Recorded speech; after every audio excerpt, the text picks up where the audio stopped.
Hello மக்களே, இந்த வீடியோல ஒரு குட்டி பூனை தனியா இருக்கிறத பார்த்த குரங்கு அந்த பூனையோட வாய் மற்றும் கண்ணுல ஒட்டி இருக்கிற நூலை எல்லாம் எடுத்து விட்டு அதை பாசமா கொஞ்சி தடவி முத்தம் கொடுத்து அன்பா பாத்துக்குது.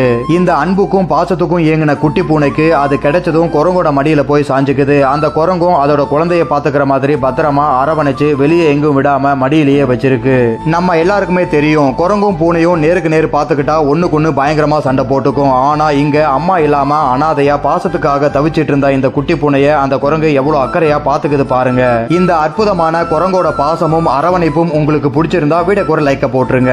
அந்த பூனையை பார்த்துட்டு இந்த குரங்கு கிட்ட மற்ற குரங்குகள் வந்தாலும் அதை விட்டுட்டு போகாம மடியிலேயே வச்சிருக்கு. மனிதர்கள் மாதிரி இல்லாம விலங்குகள் ஒருத்தர் மேல பாசம் வச்சுட்டா அவங்களுக்காக கண்டிப்பா உயிரையே கொடுக்கும். மற்ற குரங்குகளால பூனைக்குட்டிக்கு எதுவும் ஆகக்கூடாதுன்னு கடைசி வரைக்கும் அந்த குரங்கு மடியை விட்டு வெளியே விடவே இல்லை. யாரும் இல்லாம அனாதையா இருந்த பூனைக்குட்டி மேல அளவு கடந்த பாசம் காட்டின இந்த அன்பான குரங்கை உங்களுக்கு பிடிச்சிருந்தா நம்ம சேனலை சப்ஸ்கிரைப் பண்ணிடுங்க.